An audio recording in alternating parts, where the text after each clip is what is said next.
Para mí es un placer realmente estar el día de hoy compartiendo con ustedes desde sus diferentes países y voy a empezar de arriba para abajo, de abajo para arriba, depende como cada uno lo quiera ver, con el compañero Pedro Smith de Chile, que nos va a acompañar, la compañera Margarita, que es de Colombia, que también va a estar en una presentación.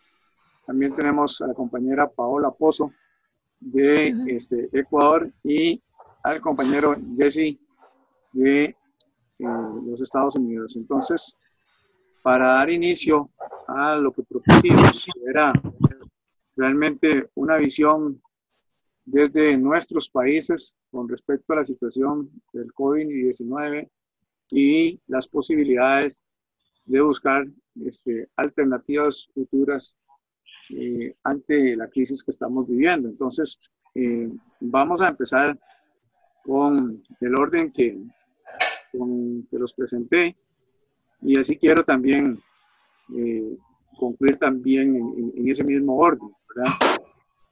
La pregunta sería, ¿por qué creen ustedes que nos impactó en formas diferentes el COVID-19 a nuestros países? Entonces, don Pedro, queda en el uso de la palabra.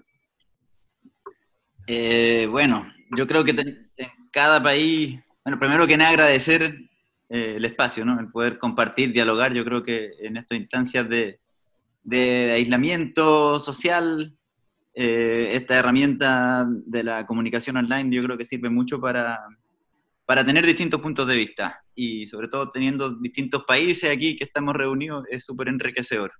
Y yo creo que, claro, tenemos distintos contextos en cada país.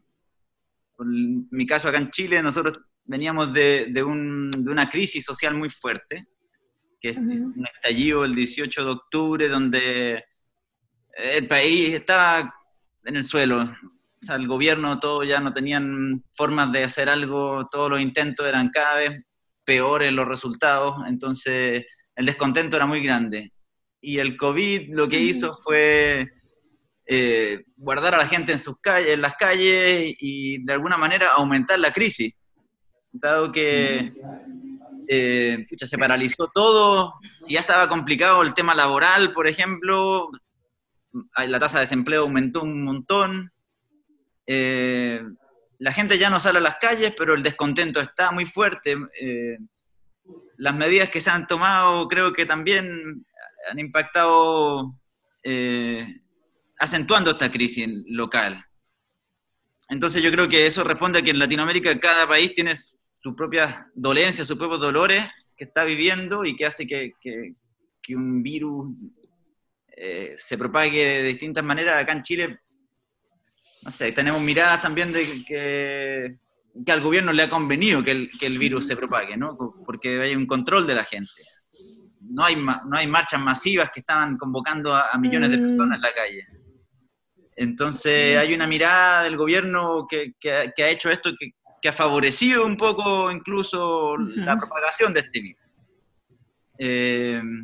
Desde ahí, claro, hoy en día, yo por lo que he visto los gráficos y los análisis, Chile está con una de las peores tasas de crecimiento a nivel latinoamericano. Y entonces hace sentido el pensamiento aquí popular del pueblo de decir, esto realmente el gobierno no ha hecho todo lo que ha debido hacer, sino que ha mirado mucho su conveniencia, incluso en lo económico, que ha sido una mirada muy constante del gobierno, mirarlo todo desde el punto de vista económico. Entonces, las reformas que se han planteado para abordar el COVID solo favorece a empresas grandes, muy poco de atención a empresas pequeñas o a personas sin contratos de trabajo. Creo que eso ha hecho que la situación se complique, y bueno, estamos en ese minuto donde ayer se abría el primer mall, hoy día lo están cerrando de nuevo. Entonces yo creo que se dan palos de ciego en cuanto a las medidas. Había un tremendo engaño de las cifras. El Ministerio de Salud aquí es un chiste, como un día dice una cosa, al día siguiente otra,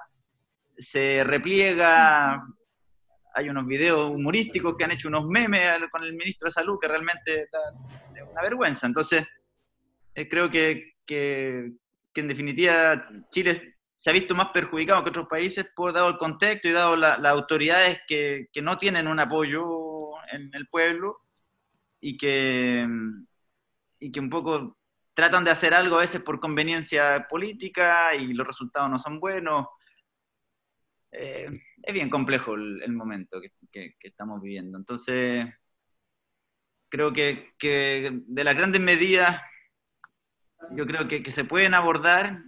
No sé si eso va para esta pregunta o me estoy ya apartando para otro lado. Ya se está pasando para el otro lado. En verdad nada más es como tener ese panorama, Pedro, de la situación, ¿verdad? Porque es más o menos, como bien lo dice usted, un momento para Chile que vivía esa parte convulsa, ¿verdad? En ese escenario, y de la noche a la mañana, pues entonces nos agarraron con las defensas caídas, para llamarlo de alguna forma.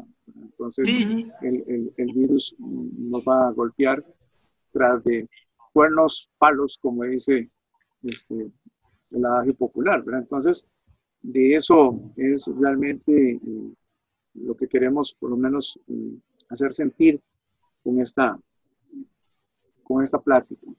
Lo último que quería comentar es que el problema, uno de los grandes problemas en Chile son como los derechos humanos básicos.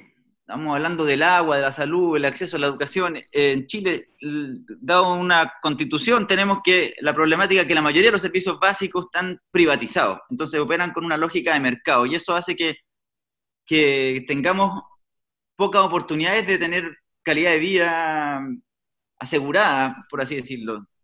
Entonces yo creo que eso es súper complejo y eso justo viene en el momento que el 26 de abril Chile debería haber entrado a un plebiscito para cambiar la constitución y con todo este contexto lo usan como una maniobra política para prorrogar el plebiscito por unos meses más.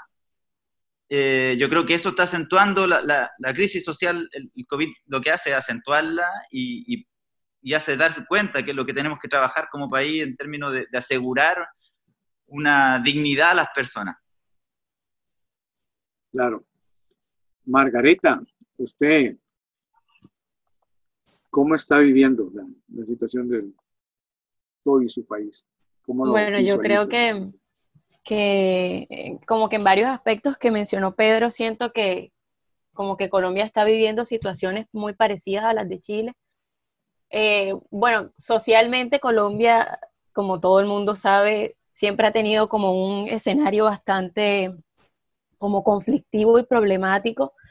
Entonces, pues cuando llegó el COVID a Colombia, inicialmente, de hecho, las primeras medidas que se tomaron fueron a niveles como distritales o locales.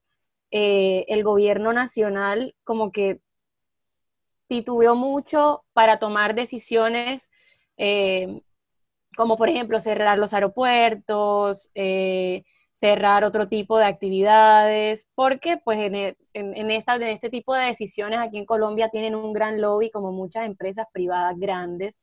Entonces fue mucho la presión social, como la presión social tanto de la gente como tal, de la sociedad como tal, como de los alcaldes y gobernadores, los que lograron que quizá, no sé, quizá un poco tarde, quizá de pronto a tiempo, el tiempo lo dirá, pues que el gobierno nacional empezara a tomar medidas que, digamos, de alguna manera nos ayudaran como a disminuir el impacto que podía tener el COVID a futuro aquí en Colombia. Nosotros estamos en estado de emergencia desde el 20 de marzo, más o menos, mediados de marzo, yo creo. Entonces, pues han declarado como 3 o 4 aislamientos preventivos obligatorios. Todos habían sido bastante restrictivos, es decir, aquí en Colombia sí, bueno, por ejemplo, por lo menos aquí en Cartagena, que es donde yo vivo, nosotros estamos en toque de queda incluso una semana antes de que lo declarara el gobierno nacional. Entonces, pues sí, aquí no sé, Pedro no habló mucho de eso, no sé si en Chile habrá sido igual así de estricto, pero por ejemplo aquí inicialmente sí, como las 3, 4 primeras semanas, eh, prácticamente no podía salir nadie de las casas, como que era un toque de queda total. Han ido como aflojando de a poquito estas restricciones. Entonces, por ejemplo, ahorita hay ciudades en las que un día pueden salir hombres, otro día pueden salir mujeres y se van como alternando. Luego hay ciudades que lo han hecho como por número de cédula. Entonces, pues la idea es que haya como menos aglomeraciones en diferentes lugares, porque, por ejemplo, los supermercados siguen abriendo, pero tiene que haber un control sobre este tipo de cosas. Hasta esta semana fue que se empezaron a reactivar actividades como la construcción. Entonces, pues ya se han empezado como a mover otra vez las construcciones que habían quedado suspendidas. Es como el único sector que está como arrancando otra vez. Todavía el comercio está pues suspendido prácticamente, únicamente los supermercados o los almacenes que distribuyen cuestiones como esenciales pueden trabajar. En su mayoría es prácticamente por domicilios. La gente no está como autorizada a desplazarse hasta los lugares. Hay un número determinado de personas que pueden estar dentro de un lugar al mismo sitio.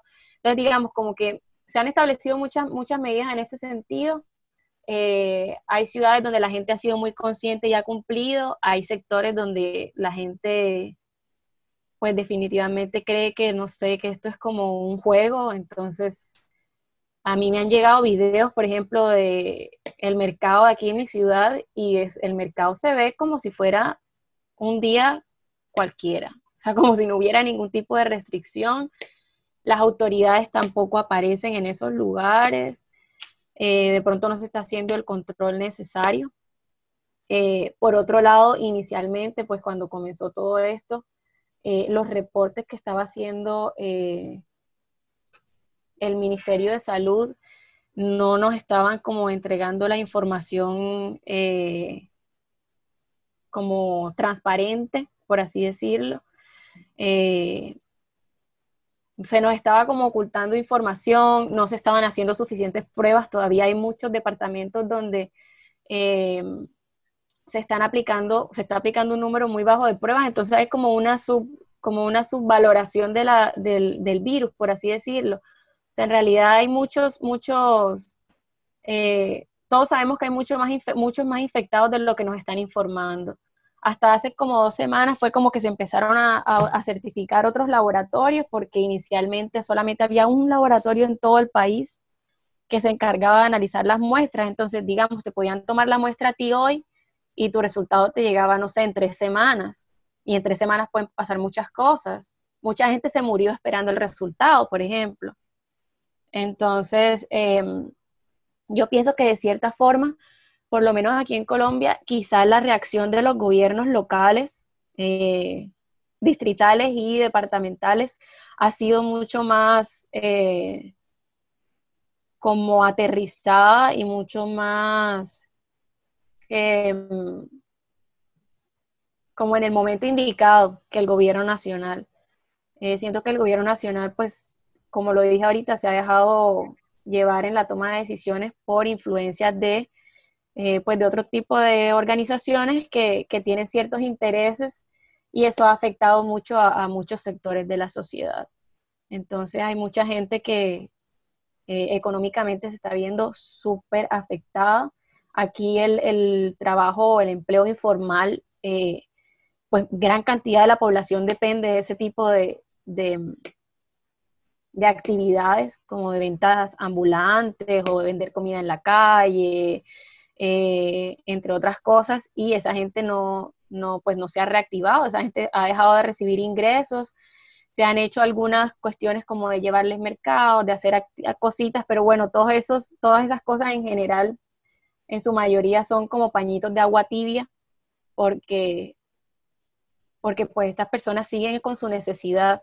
O sea, entonces, pues sí, yo creo que ya esa es otra pregunta, pero sí, pues hay que buscar otras estrategias que de verdad empiecen a favorecer a los sectores más afectados por toda esta pandemia. Muy bien, Margarita.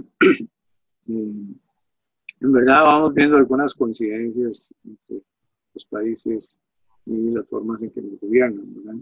Para la atención propiamente de la situación en que estamos. Paola, ¿cómo está la situación en la parte ecuatoriana?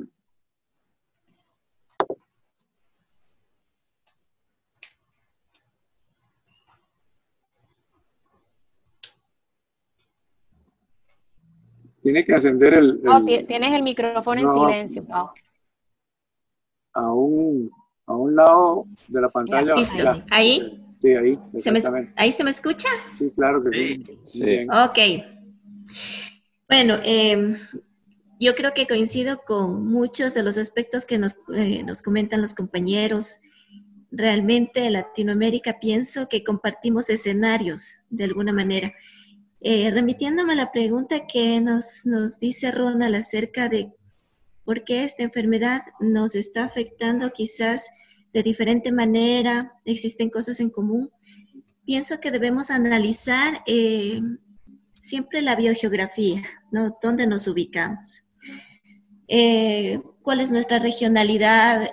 ¿Cuál es la temporalidad? ¿Qué sucede con el clima? ¿Qué sucede primero con el aspecto biofísico? Luego, hay otro aspecto fundamental, y ustedes saben que en desarrollo sostenible no podemos echarle el peso, ¿verdad?, a los diferentes ejes y las diferentes dimensiones que hemos analizado, sino es toda una complejidad integrada. Entonces, por ahí aparece con gran fuerza la dimensión cultural.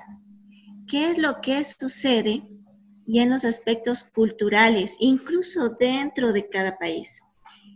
Ustedes de pronto no lo hemos mencionado, pero sí quisiera iniciar indicándoles de que el Ecuador tiene una población de 17 millones de habitantes, de los cuales hoy por hoy 25,000 están afectados por el virus, ¿sí?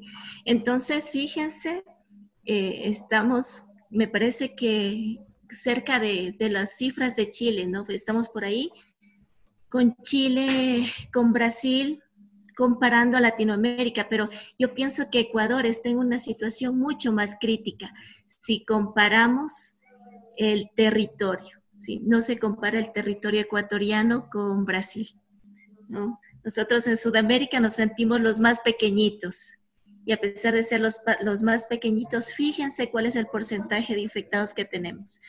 Luego de estos 25, hemos registrados ya 900 muertes. Entonces, claro, ahí ya nos preguntamos qué es lo que está sucediendo. Tenemos muchos aspectos culturales dentro de Latinoamérica que nos hacen ser similares, que de pronto nos identificamos. Pero, por ejemplo, ¿qué es lo que sucede en Costa Rica? Estuve revisando ahí un poquito de información. Ustedes apenas tienen 6 fallecimientos registrados. Costa Rica, aproximadamente su territorio es una tercera parte de lo que es el Ecuador.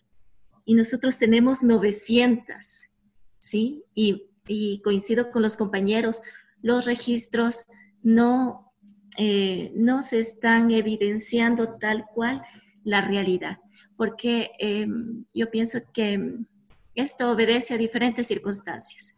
Una, las limitaciones que tenemos como países latinoamericanos para adquirir los avances tecnológicos de la medicina, ¿no? Para que logren llegar al Ecuador, tomó algún tiempo las pruebas, ¿verdad? Las pruebas efectivas para ser aplicadas a las personas que ya presentaban los síntomas. Entonces, en función de que llegaba el cargamento de estas pruebas para ser aplicadas a los pobladores, iba incrementándose el número de afectados. Estas cifras no nos evidencian realmente el avance de la pandemia en sí. Lo que nos iba evidenciando era el esfuerzo de muestreo, ¿no? Entonces, hoy por hoy, con las ayudas internacionales, porque al igual que Chile, recuerden que en octubre, de igual manera, nuestro país se paró por uno de los paros indígenas más fuertes que hemos tenido en la historia. Y también las represiones, una de las represiones más fuertes de parte del gobierno para los manifestantes. Entonces, esta situación fue algo que indignó mucho al país y fue como consecuencia de las medidas económicas que se tomaron en aquel entonces. Pero los únicos, y aquí Ronald me va a decir, ya va a empezar a hablar de lo suyo, Paola, pero los que sacaron la cara por mi país fueron mis indígenas, fueron la población indígena, ¿verdad?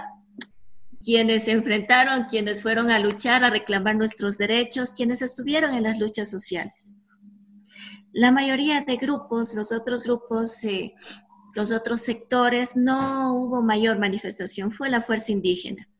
Y así fue como el presidente, al tener la Plaza de la Independencia de Quito, la Casa de la Cultura, los principales centros, con miles de personas reunidas reclamando, dictaminó un toque de queda, que fue fulminante y hubieron muchas muertes. Muertes, persecuciones, en fin, ustedes creo que debieron haber visto algunas noticias internacionales, saben que se logró retener, ¿verdad?, estas medidas que nos iban a acabar prácticamente porque ya veníamos atravesando una crisis. Lamentablemente, de posterior a los acuerdos que se llegaron de no tomar las medidas, de fortalecer unos sectores y otros, aquellos que estaban mucho más beneficiados, equiparar estas oportunidades con otros sectores productivos no tan beneficiados, ¿no? ¿Qué fue lo que sucedió luego? Se nos viene otro paquetazo, ¿no? Al poco tiempo de esto del coronavirus, ya para terminar diciembre, terminamos el año de una forma triste, muy decepcionados, porque cuando el movimiento indígena logró llegar a estas discusiones internacionales, lograron ser escuchados, lograron llegar, o sea, se sintió el triunfo de todo el Ecuador, ¿no? De que nos logramos poner presentes nuevamente en el reclamo, en la protesta, porque por algún tiempo estuvimos en silencio. Bueno, y no me voy a remontar tan atrás porque luego ya me coge el romanticismo y ya llego a la revolución ciudadana y al buen vivir y ahí sí me van a ver llorar.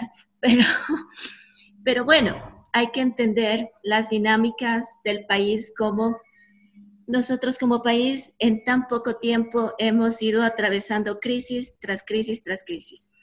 ¿Qué fue lo que sucedió antes? Y por eso es que me quedé un poco pensando con lo que nos dijo Pedro, de que de pronto pueden ser algún tipo de estrategia política o aprovecharse de la circunstancia para beneficiar algunos intereses de la política de nuestras autoridades. Justo antes de esta situación de cuarentena, nuevamente se retomaron todas estas medidas y se aplicaron de una forma automática, ¿sí?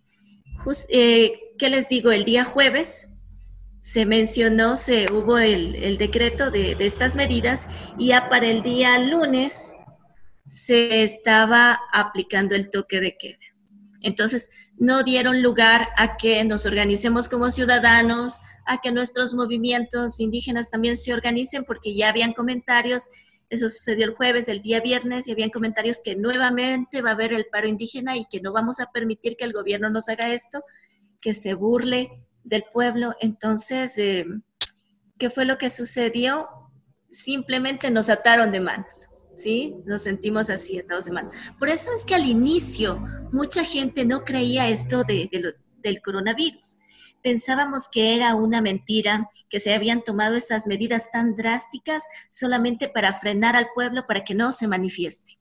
Porque si el pueblo se manifestaba esta vez, yo creo que derrocaban al presidente, sacaban esta vez sí al presidente. Siempre están hablando de la muerte cruzada. Y bueno, y a veces uno se pone a pensar qué es lo que sucede, hay que defender la democracia y el presidente está ahí como resultado de un sufragio democrático, pero ha sido sorprendente cómo las políticas públicas del Ecuador pasaron desde un corte político ¿verdad? De izquierda, un poco socialista. Recuerdan que nosotros como país estábamos trabajando por el socialismo del buen vivir y hemos pasado drásticamente a un escenario que va más por las tendencias de derecha, ¿sí? Hacia un perfil de un país neoliberal, lamentablemente. Y creo que todos los ciudadanos ahora que estamos viviendo estos momentos, nadie está conforme con el gobierno y con todo lo que ha sucedido. Pues bien, y entonces, ¿por qué nos ataca diferente? También, ¿qué es lo que sucede ahora? Después de que ya la población empezó a ver el número de muertes, ¿sí? Empezó a mostrarse, porque en un inicio no se mostró un número real de las personas que fallecieron. Ya nosotros empezamos a tener miedo como seres humanos, como ciudadanos, y nos empezamos a guardar. Y empezamos a tomar nuestras medidas. Pero claro, ahora dentro de lo que son las medidas para la protección del coronavirus, me disculpan, fundamental el recurso agua. Y ahorita por eso, ahora que estoy tomando el agua me acuerdo.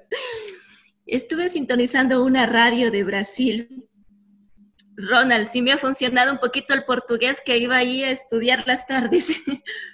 y me daba un poquito de gracia porque ellos locutaban en la radio y hacían chistes, hacían bromas y decían, claro, el gobierno nos manda a lavarnos 8 veces al día las manos y tenemos que lavarnos las manos y lavar las frutas y desinfectar esto y lavar todo. Y ustedes más que nada ya están viviendo la realidad dentro de sus hogares de lo que es estar en esta pandemia.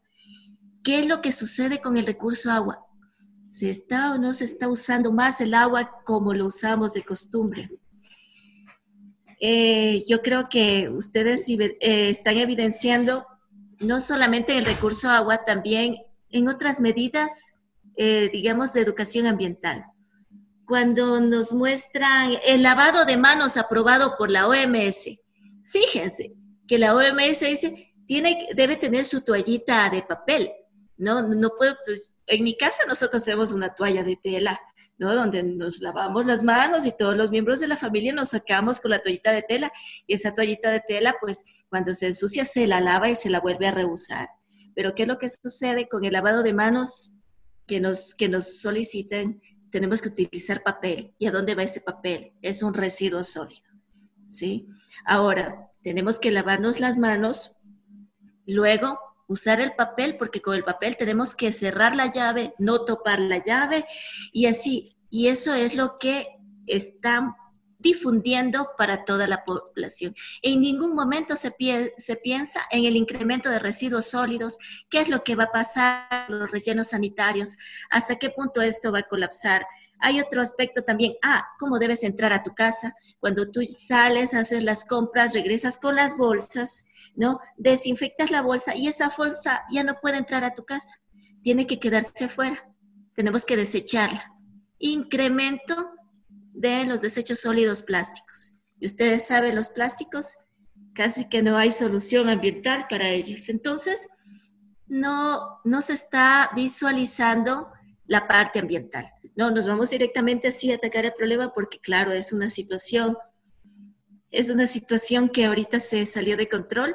Y regresando un poco ya al aspecto político, ¿qué es lo que está haciendo nuestro gobierno? Díganme. Disculpe. Usted está casi como abarcando las diferentes preguntas. Entonces, Okay. una idea para darle la oportunidad a Jessie para, digamos, después volver otra vez a retomar en cada uno de nuestros países. Disculpe que lo haga así, pero no me vio la mano, desde hace rato se la estaba levantando. No le vi. Pero Ahí, solo le vi a Jessie que apareció. Entonces, cuando aparezca Jessie, yo me callo. No, adelante, entonces, nada más redondee y no importa, pasamos con Jessie. Es este aspecto, ¿no? Y entonces, teniendo en cuenta la disponibilidad de agua, la disponibilidad de diferentes cosas, sí nos ataca diferente el virus. Hay una desigualdad de, de los efectos del virus a nivel latinoamericano. Y es una desigualdad que responde directamente a qué tan sostenible, ¿sí?, se encontró el país. Y también quería compartirles una situación en las Islas Galápagos.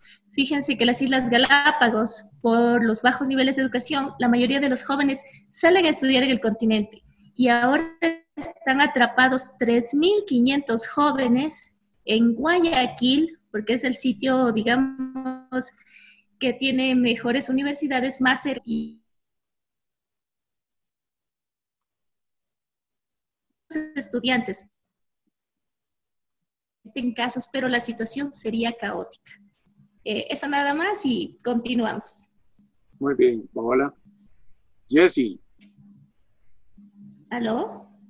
no sé si Jessy está por ahí. ¿Hola? Sí, ¿sí me escuchan? Sí, Paola. Entremos con usted, Jessy. Sí, creo que a Paola se le quedó. Se congeló, Se Pau. congeló, sí. Sí, ok. Bueno, Adelante, Jessy. un gusto estar con ustedes a pesar de esta crisis que estamos viviendo todos. Pues de lo que han comentado todos mis colegas, existen muchos paralelos en Estados Unidos y voy a comenzar con el excepcionalismo estadounidense. Como siempre tenemos que ser el número uno y esta vez sí ganamos. Somos el epicentro del pandemia. Tenemos casi alrededor de 60,000 muertos. Muchos en Nueva York, que es el epicentro en el país, y más de 1 millón de casos de contagio. Es una tristeza, obviamente lo digo con sarcasmo, entonces la pregunta es ¿por qué? ¿Cómo llegamos a este nivel de catástrofe sanitario y de salud? Bueno, entonces concuerdo con mis compañeros que tiene que ver con prácticas neoliberales en el sector de salud, por ejemplo. Nosotros no tenemos una salud pública universal. Entonces, a la hora de implementar la salud, está distribuido entre firmas privadas, algunas públicas, algunas sin ánimo de lucro. Entonces, es totalmente fragmentado. Y además, somos un país líderes en la tercerización, la exteriorización de producción y de manufactura. Y por eso estamos abiertos a la globalización y a todo lo que trae y contrae. Entonces, el primer caso apareció en Seattle en enero. Y el protocolo de Estados Unidos es cuando hay una crisis o una pandemia, de hacer nuestras propias pruebas para el virus. Tomamos casi 3 semanas para hacer pruebas del CDC, del Centro de Control de Enfermedades, y la prueba fue defectiva. Entonces, perdimos mucho tiempo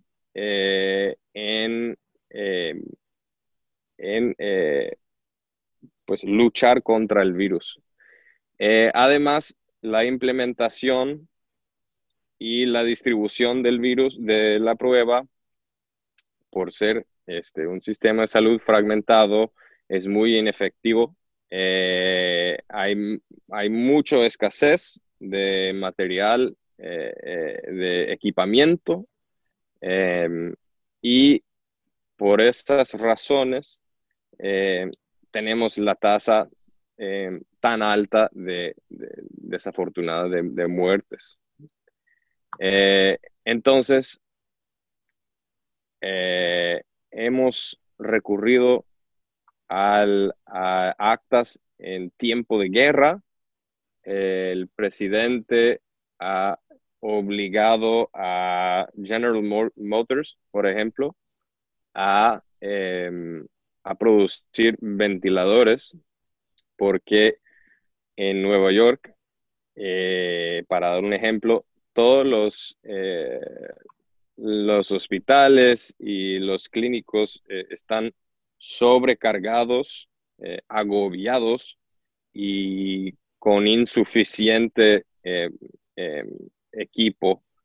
En el país más rico del mundo, en la economía número 1, tenemos un sistema de salud que no está preparado para pandemias. Entonces, nos faltaban camas, ventiladores y muchos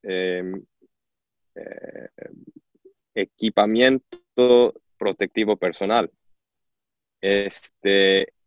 Entonces, por un lado, neoliberal y fragmentación, y por otro lado, globalización. Casi 50% de la producción de máscaras en el mundo se hacen en China. Y cuando entonces cortaron las importaciones y exportaciones de ahí, y resulta en una crisis de escasez. Entonces, por ese lado, tenemos la tasa más alta. Luego, la crisis, luego, ¿cuál es la respuesta a esta crisis del contagio?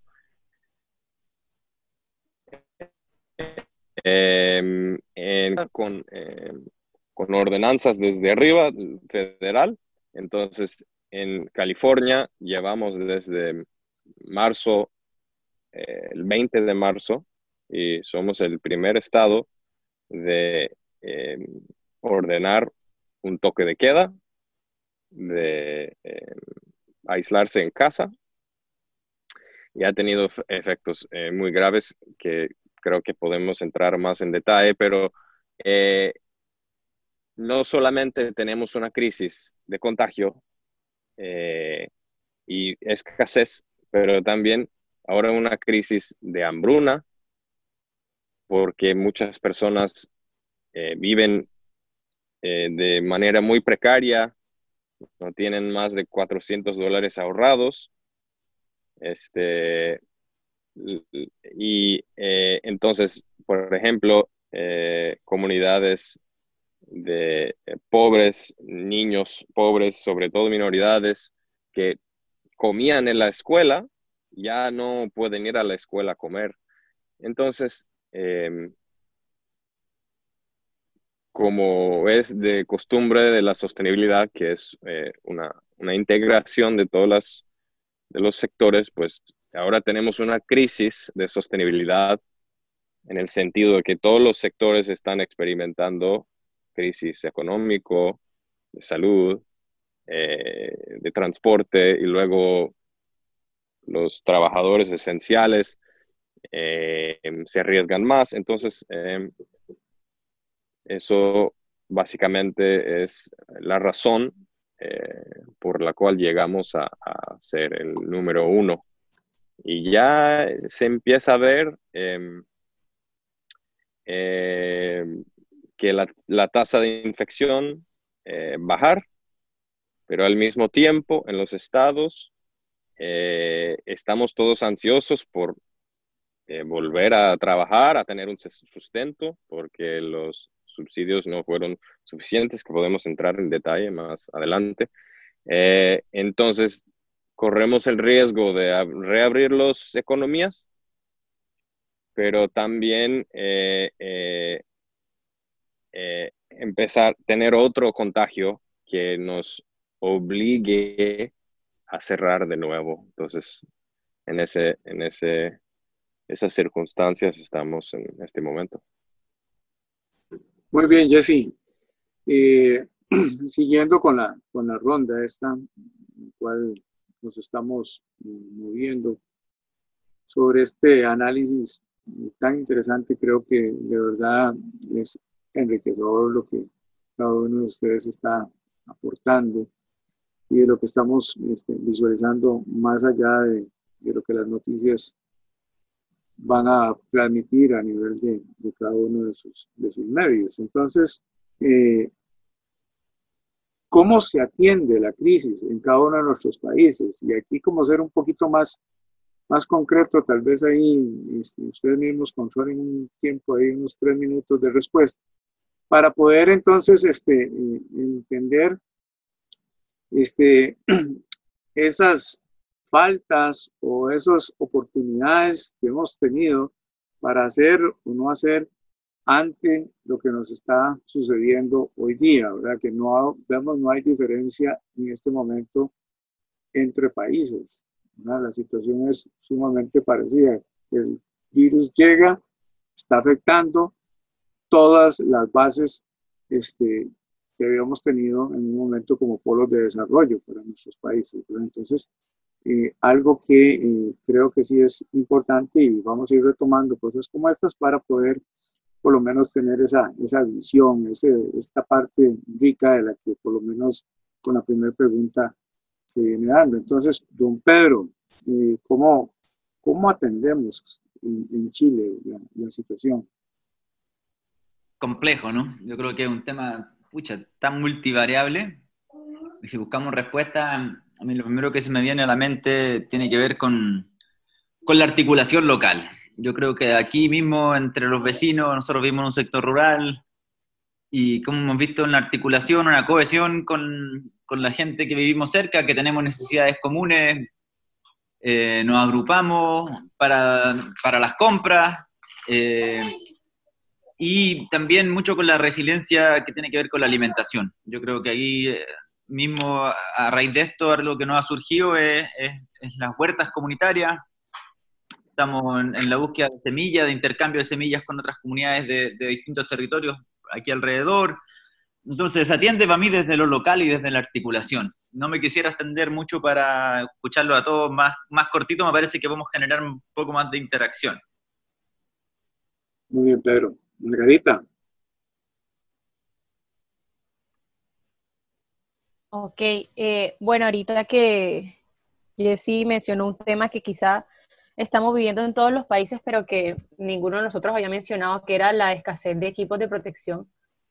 Aquí en Colombia, pues como en todos los países, hay mucha escasez de equipos de protección y no hablando únicamente como de las mascarillas, sino de todos estos equipos como especializados que deben utilizar los médicos que atienden pues pacientes con COVID. Entonces, pues han surgido varias iniciativas también como de empresas nacionales que al ver como la poca disponibilidad de estos equipos para importarlos, pues se dedicaban a otras cosas, pero pues dentro de los insumos que utilizaban para sus actividades estaban muchos que podían ser utilizados para, por ejemplo, producir los trajes de protección, todas estas máscaras, los lentes. Entonces muchas empresas han, digamos, por esta época de COVID, han cambiado quizá como su línea de producción, han bajado un poco la producción de las cuestiones que producían y han empezado a producir todos estos elementos de protección para los médicos. De igual forma, por ejemplo, muchas licoreras han destinado parte del alcohol que ellos utilizan y pues dejan de producir el ron o el trago que ellos producían y están produciendo pues alcohol que puede ser que puede tener este otro uso como para la desinfección y todo eso que hacemos en las casas, porque todos estos como elementos que son necesarios ahorita se estaban agotando. Ya uno iba a las farmacias y ya no conseguía ni siquiera alcohol, no conseguía guantes, no conseguía tapabocas. Entonces, como desde las empresas han empezado como a tratar de suplir todas estas necesidades Y también se ha visto mucho como la iniciativa ciudadana. Mucha gente ha empezado como a crear iniciativas para obviamente generar ingresos, porque las actividades que pues, realizaban antes en este momento no las pueden realizar, y para también como apoyar a otras personas que pues dejaron de recibir ingresos en este momento. Por ejemplo, incluso desde el sector rural, desde los campesinos, que quizás también han sido como una de las partes más afectadas, también se ha organizado un movimiento muy bonito, y es que ellos mismos están en los diferentes departamentos realizando donaciones para las personas de las ciudades que no tienen alimento. Entonces, en el campo, y quizás nosotros pensaríamos que es diferente, los de la ciudad se organizan para ayudarle a las personas de las zonas rurales, pero acá se ha visto mucho ese movimiento que me parece muy bonito, que de las zonas rurales se han organizado para donar alimentos de los que ellos producen para las comunidades más afectadas en las zonas urbanas. Eso también me parece como un punto bonito a destacar. ¿Y qué más? Y también se ha visto mucho el movimiento de la gente, quizá en este momento están empezando a aprender, porque se dieron cuenta de que esa era de pronto la solución a largo plazo, como a cultivar sus propios alimentos. Entonces, pues se ve mucho como gente, por lo menos están empezando como con hierbitas y cositas, ¿no? Que la albahaca, que el romero, que el no sé qué, pero ya la gente va generando conciencia de que parte de la solución está en que, pues que podamos tener nuestros alimentos como ahí mismo, ¿verdad? Como que podamos cultivarlos nosotros mismos para utilizarlos en el momento en el que pues los necesitemos, y que se genere como toda esa interacción en la comunidad que decía Pedro, que allá lo de las huertas comunitarias y todo esto, pues me parece que también es una cosita que estamos aprendiendo de todo lo que estamos viviendo. Muy bien. Paola anda por ahí. Yo creo que no sé si nos Sí, está. Aquí estoy. ¿Sí me pueden escuchar ahí? Sí, ahora Sí. Lo que pasa es que el servicio de internet últimamente nos ha estado fallando, entonces le voy a quitar desconectó también la cámara también, ¿verdad? Sí, le quité la cámara para que no me vaya a fallar esta vez. Bueno. Entonces, ¿cómo estamos enfrentando esta emergencia acá en el Ecuador? Bueno, desde que llegó el primer paciente y que fue registrado, llegó el 14 de febrero, pero fue registrado el 29 de febrero. Y nosotros entramos a estado de cuarentena los primeros días de marzo.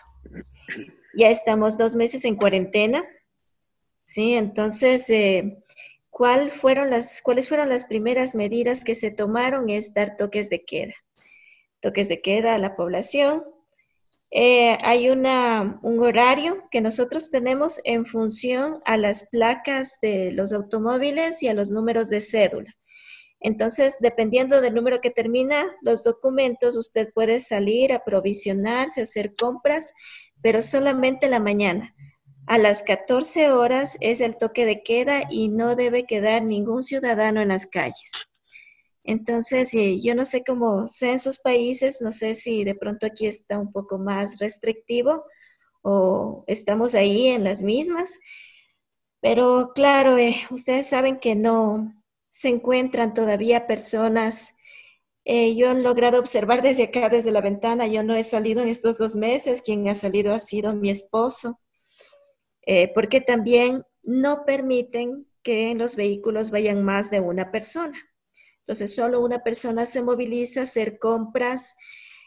Cuando va a los supermercados, hay personas controlando, ¿no? Que haya la distancia prudente, que se hagan filas, que estén con las mascarillas, por lo menos, digamos, las personas que están a la entrada de instituciones, de supermercados, tienen alcohol o gel para ponerles en las manos, y la mayoría de superficies planas adentro en las instituciones y en los supermercados se desinfecta. Pero claro, las primeras semanas también sufrimos de escasez. Antes de que aparezca el primer caso en el Ecuador, todo estaba tranquilo, un poco tomábamos medidas, pero encontrábamos todavía productos. Luego, cuando apareció el primer caso, automáticamente desapareció el gel de manos, el alcohol, y las mascarillas. No tuvimos ninguno de estos productos sino 2 semanas después, ¿no? Entonces, y luego fueron surgiendo, así como comenta Margarita, algunos, la gran mayoría de sectores, digamos, de microempresas, de las personas que sobreviven, que mantienen el día a día, en el día a día mantienen a sus hogares, se encuentran en estas situaciones caóticas, en situaciones de dependencia completa, ya sea el gobierno, ya sea otras instituciones, pero también han ido surgiendo otras empresas, ¿no? Han surgido estas empresas para la venta de mascarillas, la venta de los trajes. También han surgido empresas piratas que están vendiendo geles, están vendiendo alcohol, pero que no tienen los sellos de sanidad y que lamentablemente por la escasez, la gran mayoría de personas, como no disponíamos de estos productos, empezamos a comprar estos otros productos apenas aparecieron y no surtieron efecto. Entonces también ocasionó impactos en el incremento de infectados que hubo en el país de un momento al otro. Bien, entonces eso básicamente es lo que se está haciendo aquí en el Ecuador. A las personas que están en esta situación caótica, crítica, económica, el gobierno les está entregando un bono. Es un bono con una cantidad ínfima, ¿no? Que a duras penas les va a poder sustentarse en el mes. Me parece que se los entrega cada 15 días. En un principio se los entregaba a $60. Imagínense esto si le convierten a colones. Se van a asustar cómo es que una familia va a poderse sostener con esta cantidad. Me imagino que Jesse también debe estar asustado.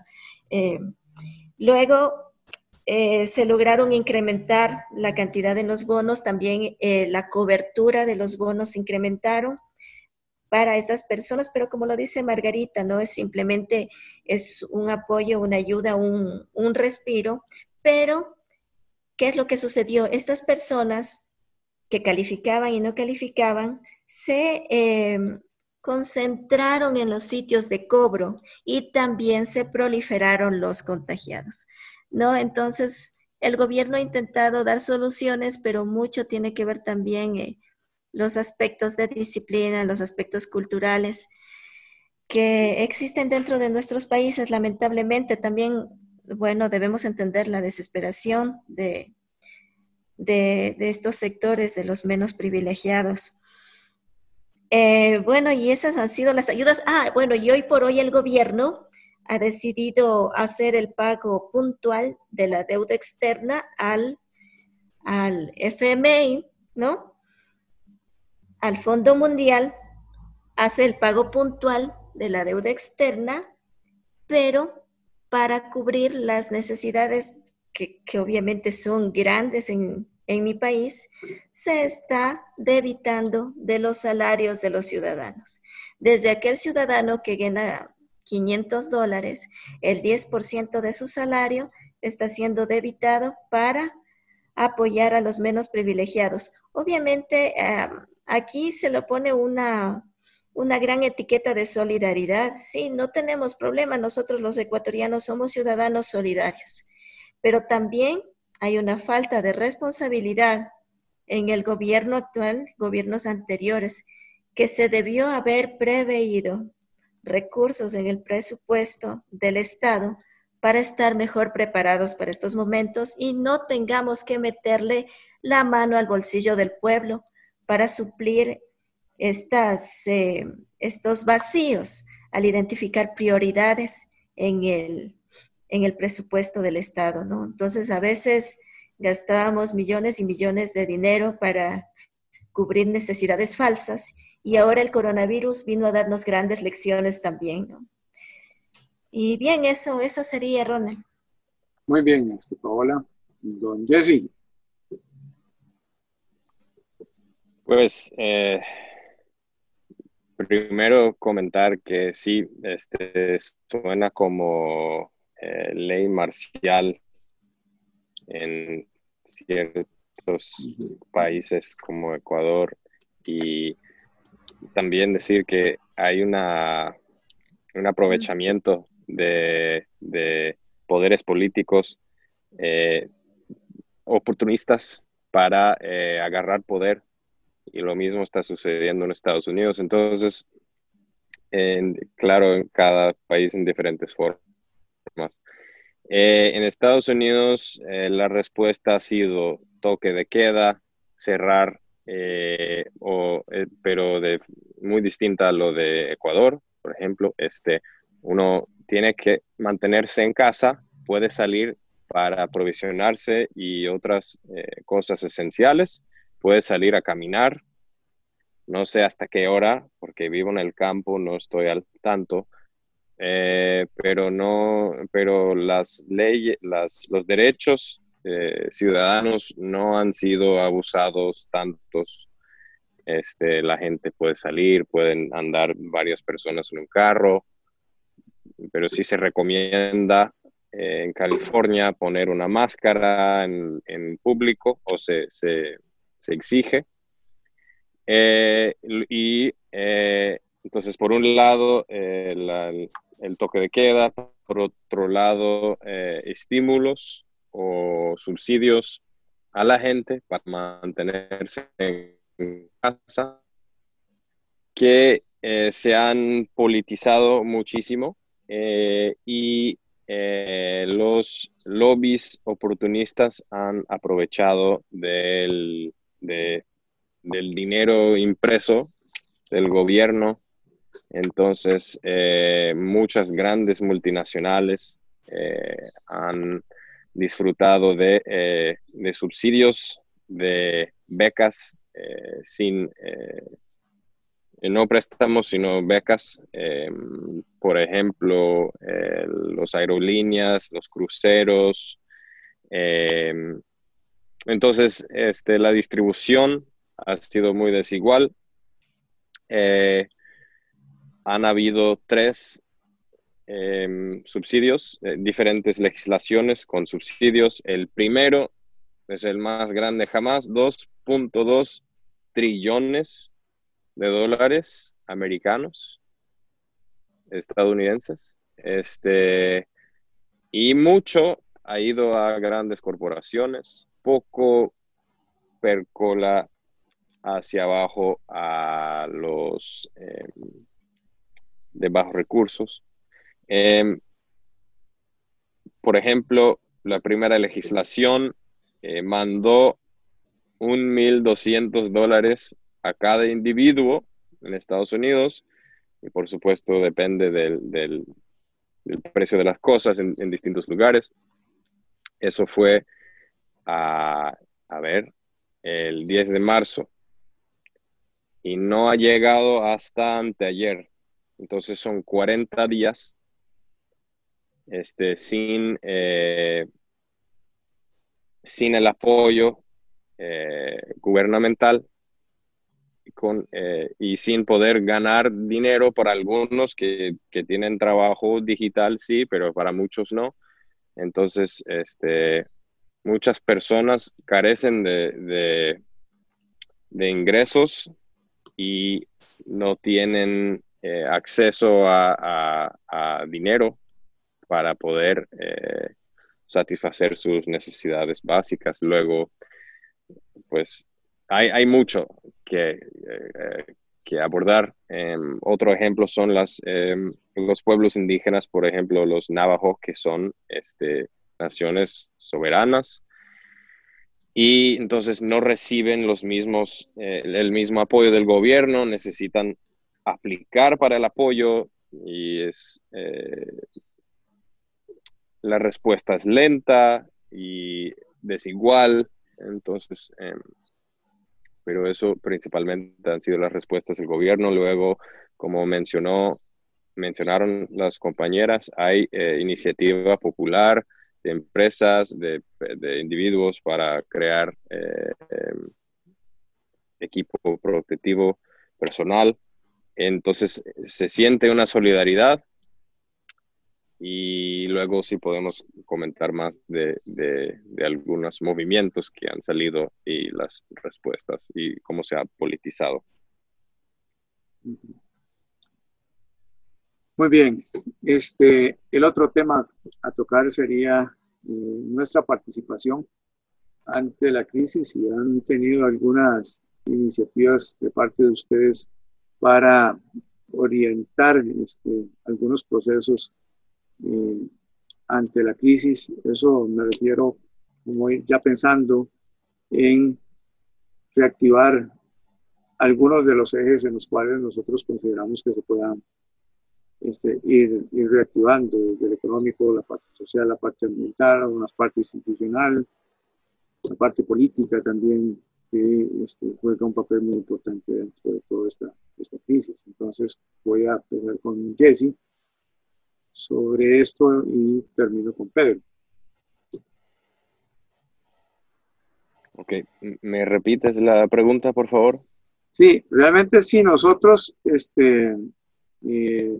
hemos tenido alguna participación como Sí. ya miembros de comunidad con una reactivación de nuestra formación que permita contribuir a generar algunas otras alternativas, ¿verdad? Entonces, si me he involucrado en alguna iniciativa que pueda paliar algunos de estos elementos que ya hemos venido citando.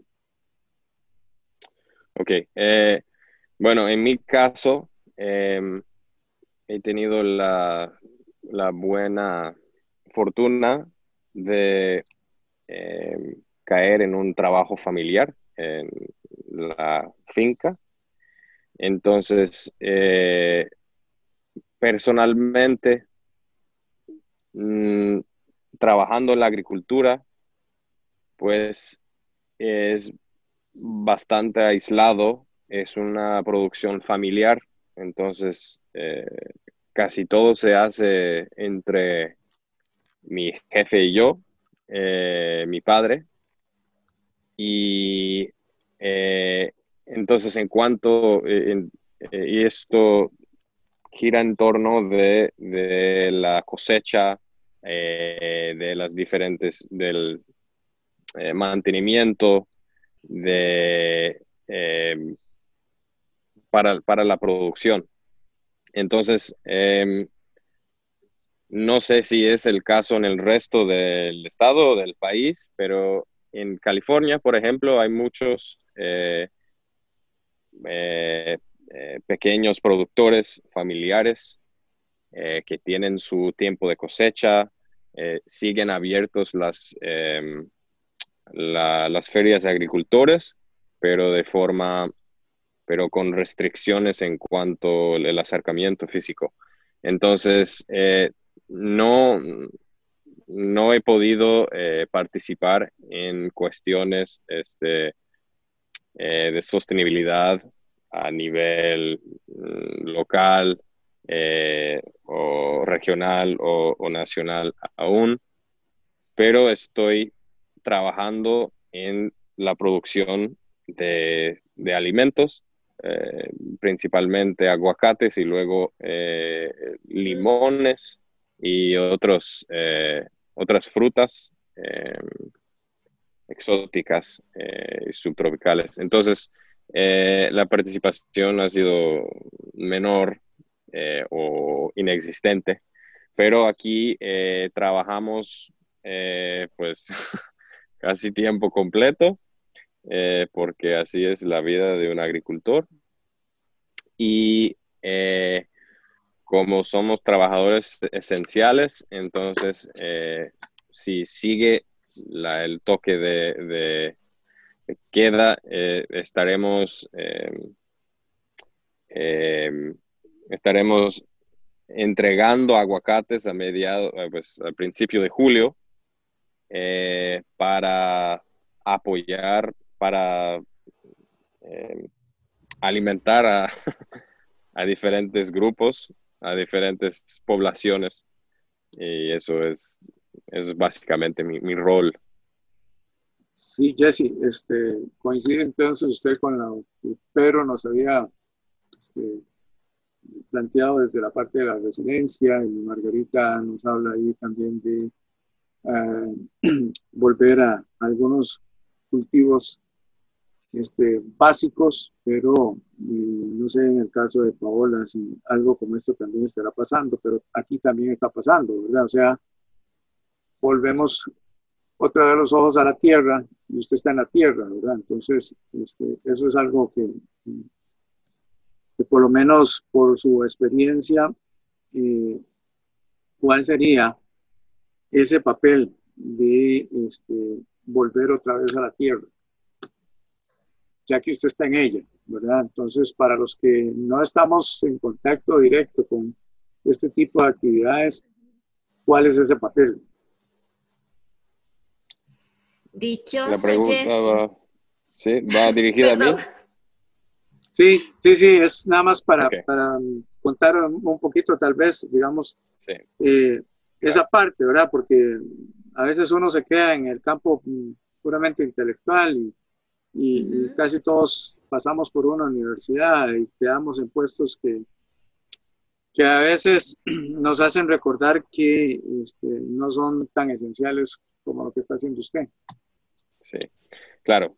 Pues la primera cosa que se me ocurre es la soberanía alimentaria. Yo sé que dependiendo de donde uno esté, el clima y el suelo no puede producir comida, pero en este momento, como mencionó Margarita, volvemos a la tierra. Entonces, el acceso a la tierra, el acceso a semillas, como mencionó Pedro, son críticos para apoyar la gente, para el sustento básico. Luego, concuerdo con la articulación que mencionó Pedro y organización local. En ese sentido, yo creo que esta descentralización es muy importante para cumplir, para satisfacer las necesidades básicas. Aquí en California tenemos un clima muy provechoso, mediterráneo, y ahora en la primavera pues ya hay acceso a comida. Por ejemplo, aquí al No los lado nísperos. tengo nísperos. Hay dependiendo del diseño de uno, pero acceso a jardines. Entonces, tenemos 2 jardines. Entonces, mucho del trabajo que he hecho no solamente es para la producción del aguacate, sino también para el sustento de mi familia, la primera institución. Y uno tiene se siente como más pudiente en momentos de crisis, de alimentarse, de tener no solamente la comida, sino las medicinas, como tés y tisanas para apoyarse, para curarse, y no tiene que requerir o recurrir a apoyo desde afuera, ¿no? Entonces, yo creo que volver a la tierra y darse cuenta que ahí es donde sacamos lo más básico y podemos sobrevivir. De ahí es una de las cosas que uno se percata en estos momentos de crisis. Muy bien, Jessy. Paola, su participación. Aquí Ronald suspirando porque miren cómo es la vida, ¿no? Y cómo el ser humano elige diferentes caminos. Hace unos años con mi familia en terreno, en nuestra casa, con un amplio terreno, adelante y atrás en la casa, porque gracias a Dios logramos conseguir un terreno en la parte alta de las islas, ¿no? Donde es una zona agrícola. Ahí teníamos guineo, papaya, yuca, muchas frutales, como dice Jesse, estas hierbitas para curarnos, las hierbitas medicinales. Pero, ¿qué fue lo que sucedió? Pensamos que las limitaciones que tenían las islas en cuestiones de educación y de salud, pero una salud, digamos, la salud en relación a la atención médica, ¿no? Porque de allí el aire que se respira en las islas y hay muchas cosas más que no se cambiaría por nada.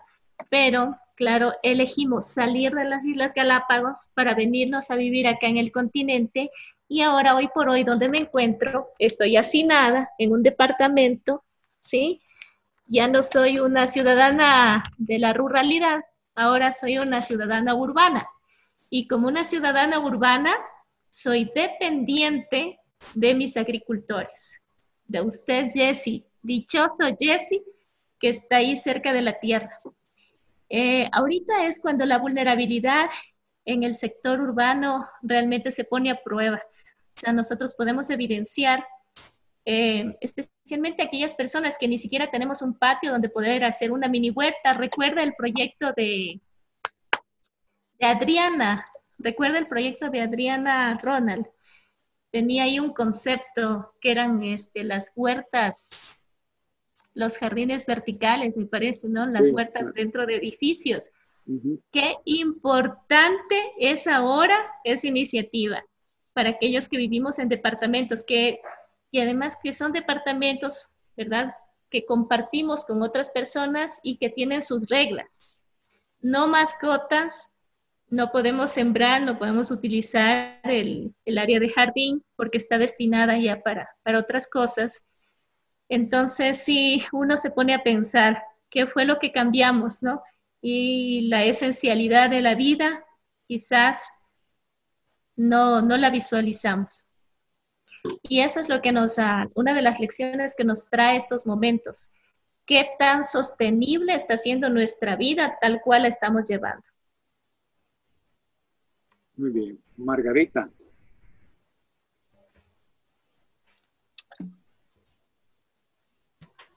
Bueno, yo como retomando un aspecto que comentó Jessie, eh, que mencionó, creo que una lección bien importante que nos está dejando todo esto es eh, darnos cuenta o recordar que definitivamente hay muchas personas que realizan labores que quizá no son de un nivel universitario ni profesional, pero que definitivamente son más esenciales para la sociedad que cualquiera de nosotros que estamos aquí. Entonces, darnos cuenta de que, por ejemplo, no somos tan esenciales nosotros como el campesino o el agricultor, como las personas de servicios generales, como los cajeros que nos atienden en los supermercados, como los conductores de transporte público, como las personas que hacen los servicios de domicilio o servicio express, como le llaman allá, de los restaurantes, de las droguerías, de cualquier lugar donde pidamos algún servicio. Entonces creo que eso es una lección importante y pienso que un aporte como importante que podemos hacer nosotros en este momento en el que mucha gente se está viendo afectada, más que todo económicamente, y que, digamos, yo siento que es quizá como un punto en el que me he tratado de enfocar y he tratado de apoyar bastante, es apoyar a los como microempresarios o pequeños productores de los lugares donde nosotros vivimos. Por lo menos Pedro y Jesse, pues que viven en una zona rural, yo me imagino que para ellos, bueno, Jesse produce su alimento prácticamente, pero para ellos es mucho más fácil acceder a comprarle directamente o intercambiar cosas con con las otras personas que cultivan, con los otros agricultores, pero por ejemplo a nosotros desde la urbanidad, pues apoyar aquellas iniciativas como familiares o individuales o de pequeños colectivos que es a los que es a los que se les ha hecho, a los que se les va a seguir haciendo mucho más difícil sobrevivir y seguir sacando adelante sus proyectos una vez se supere toda esta crisis. Que muchos de ellos incluso en algún momento lo han pensado dejar de existir. Entonces la idea también es como apoyar todas esas iniciativas, pues que de cierto modo son muy positivas para nuestra comunidad. Pues creo que es un punto, un aspecto que debemos tener en cuenta todos en este momento. Muy bien, Margarita. Pedro. Bueno, interesante, yo creo que interesante la reflexión, darse el tiempo de reflexionar, como que vino la cuarentena y me acuerdo ver que durante enero y febrero estuve trabajando en una planificación del año y empezó la cuarentena y la planificación se fumó, entonces vino un replanteamiento de qué hacer, ¿no? Y desde ahí, claro, poniéndose en el caso de que todo va a ser virtual por un tiempo. Y así tuvimos que pensar muchas cosas desde lo que hago en la universidad y dentro de lo que hemos entendido, trabajamos con profesoras y profesores del mundo de las escuelas rurales de acá. Es que van a necesitar apoyo para transitar todo lo que viene, ¿no? Entonces, lo que estamos trabajando es un programa online, pero sin clases por la mala internet que hay también en las zonas rurales, sino que sin clases en vivo, pero sí con cosas que se pueden, material didáctico que se puede mirar con video, descargable y con tareas. Pero todo esto va orientado a poder facilitar el proceso que tengan para conectar distintas materias para los jóvenes. Entonces estamos ocupando una metodología de aprendizaje basada en proyectos para que puedan tomar problemáticas del territorio y trabajarla en conjunto a los estudiantes, desde primera infancia hasta básica, aquí le llaman de primero a octavo, no sé, en distintos países, pero es como desde los 7 hasta los 15 años, ¿no? Para poder, entonces, a través de proyectos, poder tomar problemáticas locales y llevarlas a asimilación con las materias. Y eso tiene que ver con aprendizaje basado en el lugar, entonces un desafío bien interesante que estamos tratando de abordar online. Es un poco desde lo que estoy trabajando formalmente. Y en lo informal yo creo que es de ahí donde me he reinventado como agricultor, como articulador de un grupo que estamos formando una cooperativa de alimentos, trabajando con proveedores locales, armando una huerta comunitaria.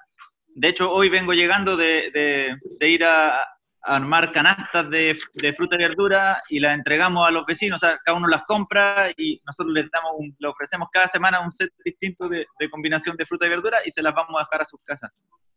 Entonces ha sido bien interesante el repensar y ver en qué puedo ser útil dentro del sistema que estoy inmerso, del territorio, qué necesidades hay y desde ahí qué puedo ofrecer. Aquí en la casa también, pensar también cómo puedo aprovechar mejor los espacios para cultivar, armando un invernadero también, de manera con el frío y la lluvia pueda ser factible el cultivar más cosas. Así que yo me siento súper como motivado en poner la creatividad al servicio aquí del lugar donde vivo, ¿no? Muy bien, ya para ir finalizando, pues con esto terminamos, y es realmente esa visión que podemos generar a partir de la crisis para reinventar nuestro quehacer. Entonces, una reflexión rápida que nos pueda motivar para seguir creyendo que tenemos que hacer tal vez cambios, que tenemos que buscar nuevas alternativas, que buscar otras oportunidades. Entonces, ¿cuál es esa visión de cada uno de ustedes? Bueno, empiezo yo. Creo que la palabra crucial es descentralizar y estamos viendo, como mencionaron los demás, la vulnerabilidad de un sistema globalizado y fragmentado en que todo se basa en dinero, todo es monetizado y luego la división de labor crea vulnerabilidades. Entonces, hace falta una reconexión con lo local. la producción local, que también es una respuesta al cambio climático, que es otra crisis que no ha sido mencionado, pero tiene mucho que ver con, junto con el desarrollo, con la crisis que estamos viviendo ahora. Entonces, crear más pues centros locales de desarrollo, de producción local, de alimentos, de resolver problemas, la manufactura,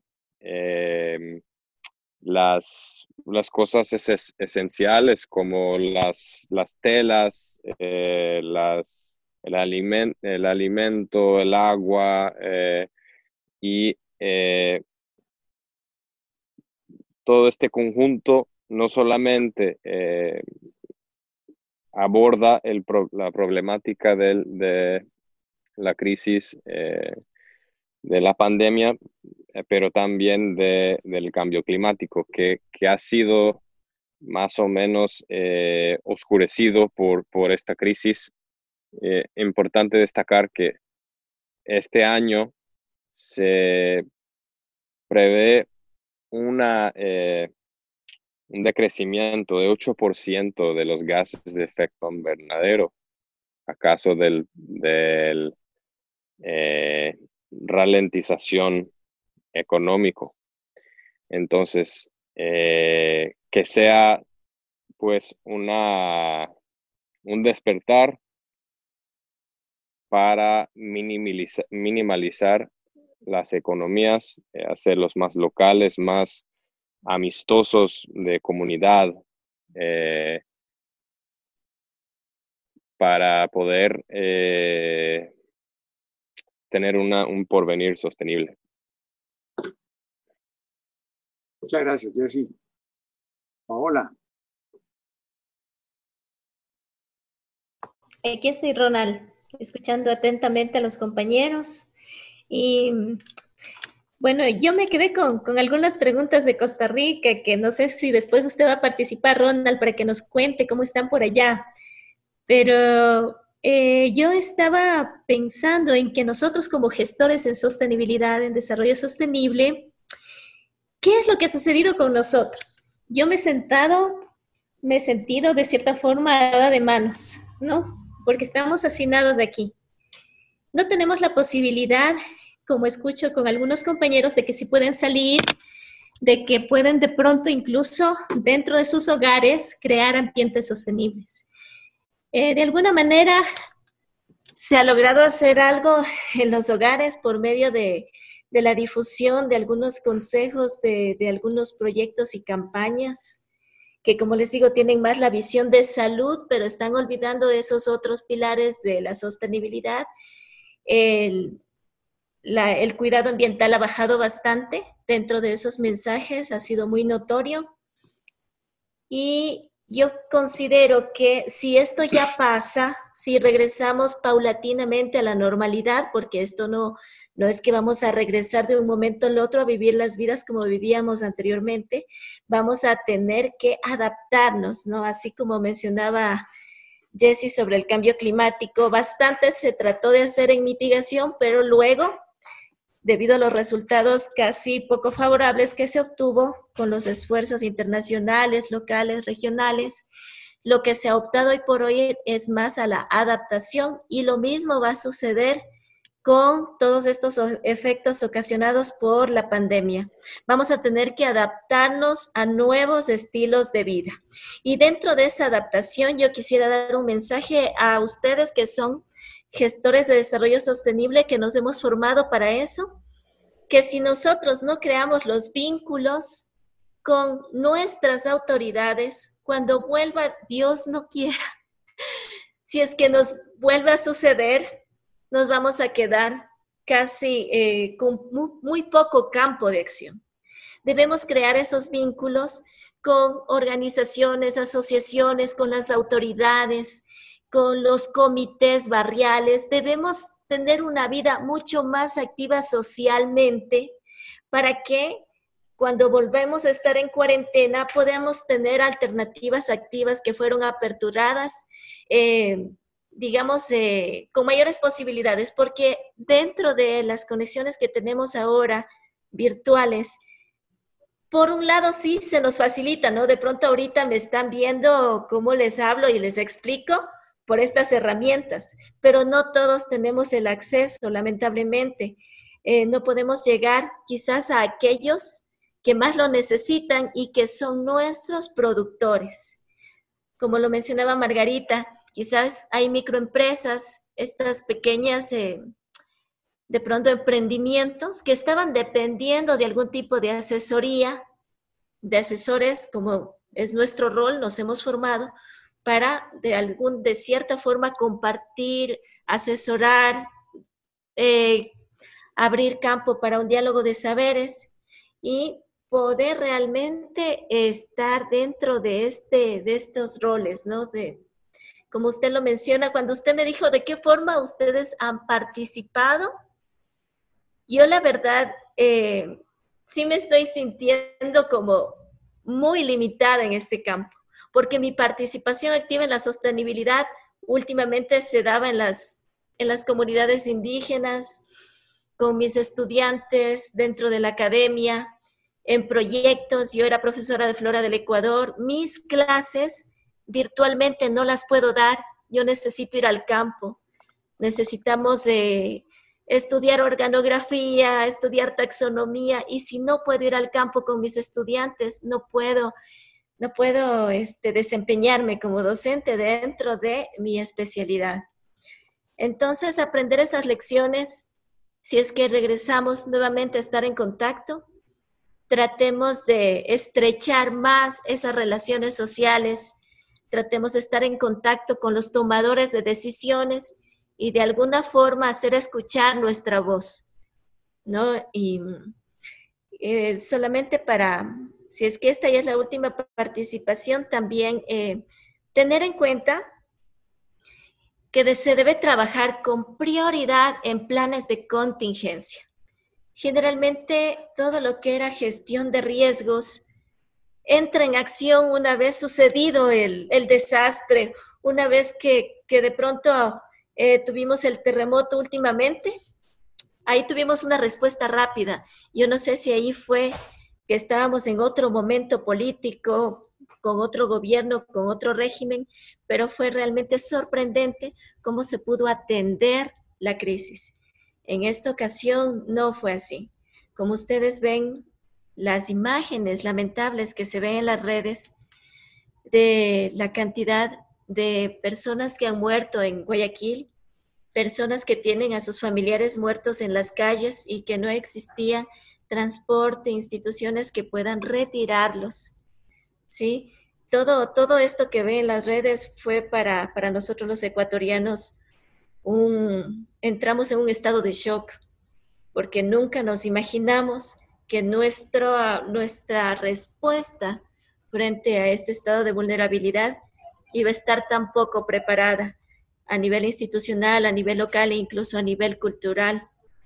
Entonces, tratar de dar mayor prioridad, ¿sí?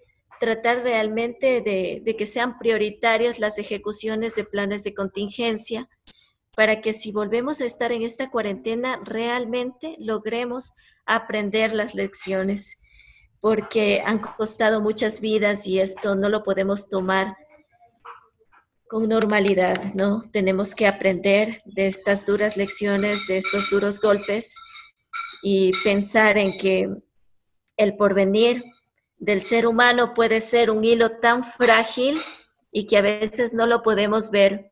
La seguridad de nuestra vida puede estar pendiendo de una hebra tan vulnerable, tan frágil. Eso, don Ronald, no sé qué nos tiene usted para comentarnos. Bueno, ahora voy a pasar con Margarita y después termino con Pedro y regalo unos cuantos minutos porque no quería participar realmente, quería que ustedes fueran los actores, ¿verdad? Pero me guardaré unos cuantos minutos por ahí. Margarita. Bueno, yo creo que voy a ser súper breve, pero quiero como resaltar tres cositas que me parecen súper importantes, que creo que son como grandes lecciones que nos ha dado todo lo que estamos viviendo con la pandemia del COVID.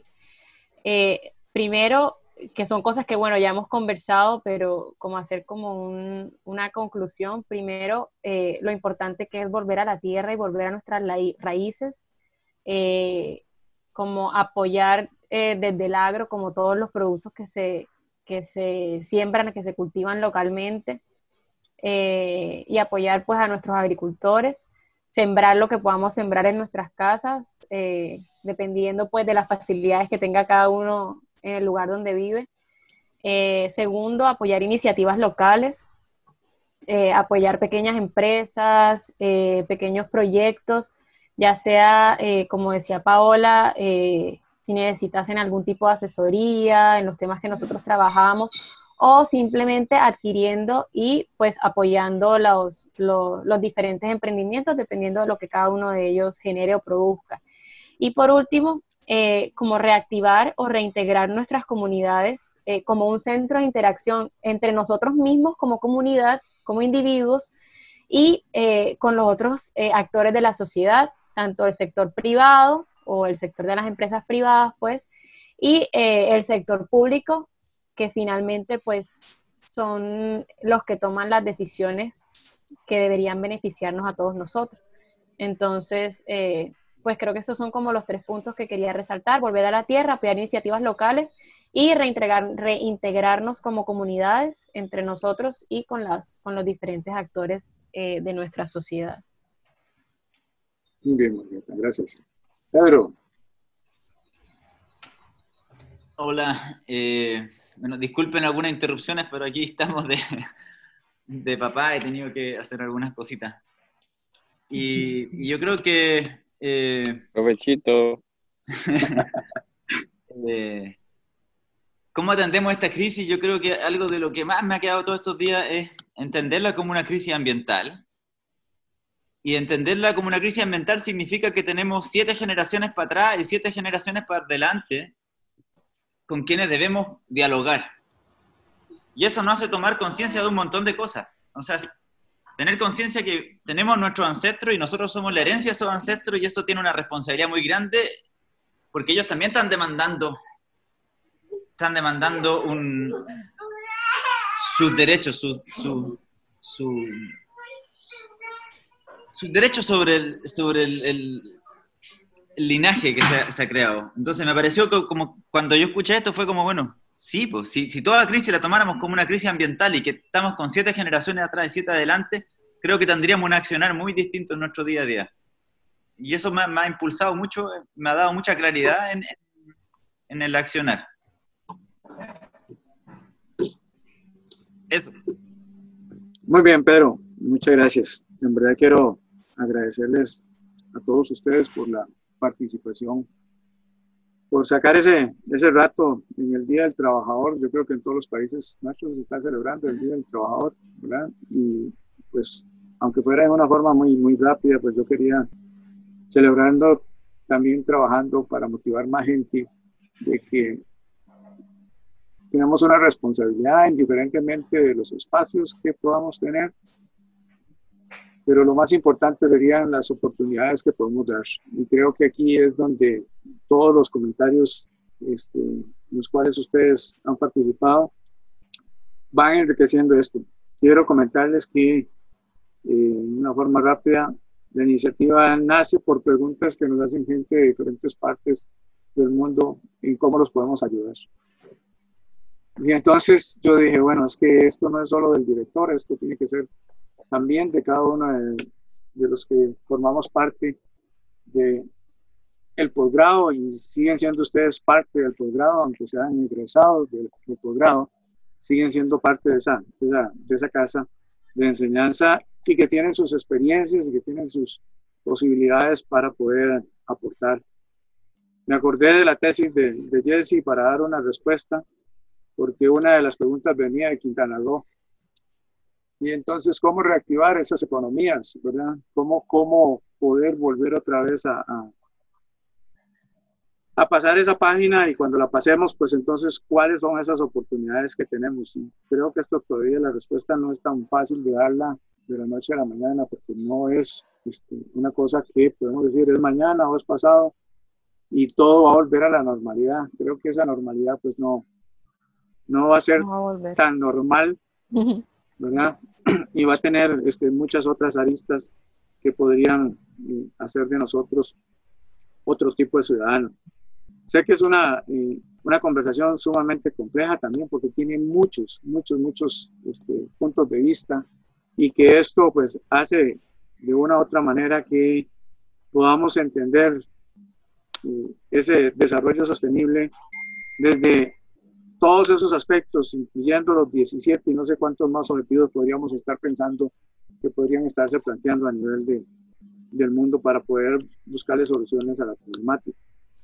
Y algunas de las enseñanzas que me ha dado, y respondiendo un poquito a lo que Paola nos dice, bueno, a nivel país, pues se asumió con una responsabilidad, tal vez, como lo han dicho ustedes, nunca vista, indiferentemente de los tiempos en que haya llegado a sus diferentes países, pero hay un papel fundamental y es cómo poder hacer disciplina país, ¿verdad?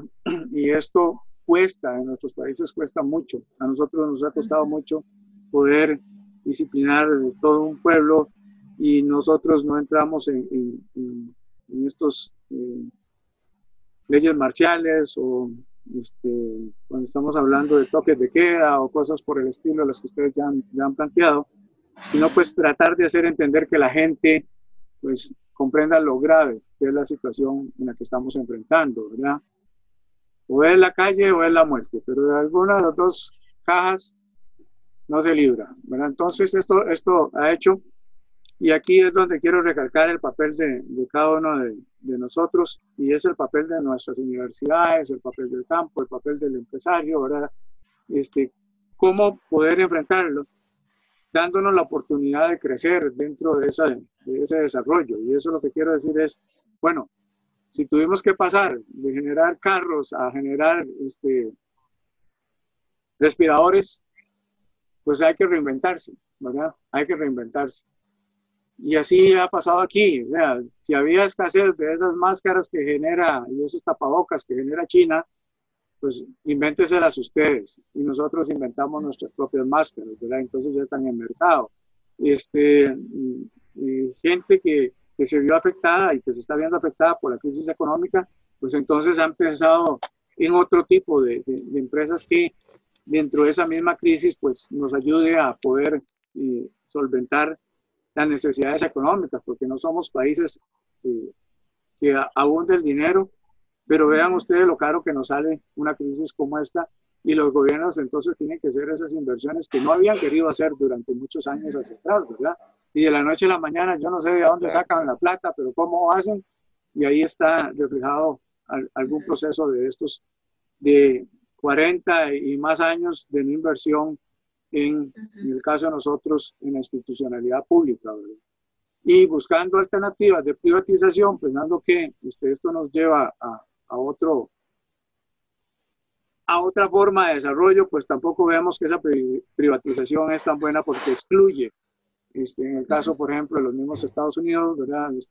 Una población sumamente grande que no pueden accesar a un seguro, en este caso de suma importancia, como es el seguro médico, para ser atendido, ¿verdad? Entonces, esto a nivel de Costa Rica, la Caja Costarricense del Seguro Social más bien ha venido fortaleciéndose.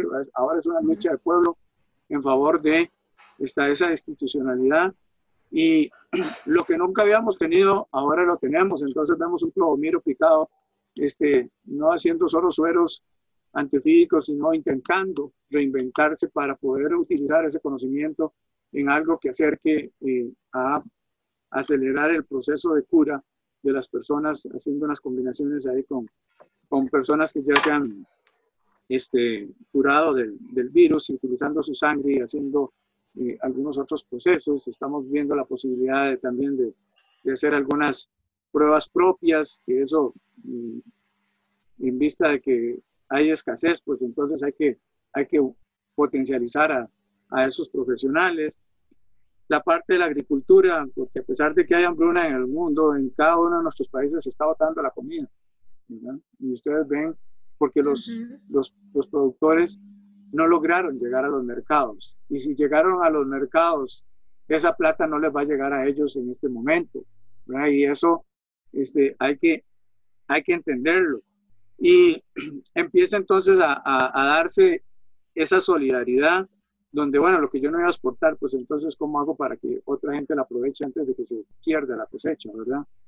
Y así podemos pasar de flores que antes eran para un cortejo, ahora sirve para una alimentación, ¿verdad? Entonces, volver a intentar esas alternativas. Y no es tan fácil, en verdad no es tan fácil, porque es lo mismo como cuando nosotros nos dijeron, ahora sí pasen de clases presenciales a clases virtuales, ¿verdad? Toda una vida habíamos hecho clases solo presenciales, y esta virtualidad, pues entonces los que tenemos menos experiencia en el manejo de todas estas plataformas, pues estamos en una desventaja y puede que quedemos varados en el tiempo también para podernos adaptar y lograr la virtualización de las clases presenciales, digo yo, ¿verdad? La virtualización de las clases presenciales, porque nosotros no estamos trabajando en línea, nosotros, ¿verdad? Sino simplemente estamos llevando la clase de una forma virtual con los estudiantes en presencia de esas alternativas, buscándole, ahora sí, pasamos de 3G a 5G como en 2 meses, pasamos de no tener conexiones en todo el país a tener conexiones para que todos los estudiantes puedan tener ahora la oportunidad de que su celular o su tablet o su computadora pueda accesar a algunas cosas, donaciones de estas empresas a solicitud de otras empresas productoras de equipo de cómputo para poder solventar los costos, ¿verdad? Por ejemplo, de 3.000, 4.000 tablets para entregar a estudiantes de escasos recursos que pudieran tener la virtualidad de sus clases, ¿verdad? Entonces, todas esas son cosas que han llevado a hacer de nuestros países un cambio. Y yo creo que, bueno, yo agradezco a COVID, a pesar de todo, ¿verdad? Porque movió todas unas bases que ni grandes conferencias internacionales lo lograron hacer. Y era empezar precisamente por buscar una alternativa para el cambio climático, para buscar alternativas que nos permitieran a nosotros bajar los grados de contaminación. Y algo insignificante que no lo vemos ni lo sentimos, pero lo podemos vivir, hizo que los grandes líderes tuvieran que arrodillarse ante una situación como esta. Y eso nos obliga entonces a nosotros a esa reconstrucción, y por eso digo, de una economía, de la parte social, de la parte ambiental, ¿verdad? Entonces hay que ver cada uno de estos elementos a los cuales en unos casos algunos no tendrán que hacer gran cosa por la parte ambiental, otros tampoco por la parte económica, pero sí hay que hacer mucho por la parte social, etcétera, ¿verdad? Y entonces vienen los otros dos elementos, si la parte política entenderá realmente lo que es una pandemia como esta y las consecuencias que tiene, y si la parte institucional asume esas responsabilidades. Entonces, así en una forma rápida, pues por lo menos contar el panorama y esa reinvención está en todos los niveles, ¿verdad? Y usted ve, por ejemplo, el programa de maestría, para poner un caso, yo le pedí a Michael Moya, profesor, que hiciéramos la lista de todas las personas que podían estar vendiendo algo y que podía hacer servicios de express.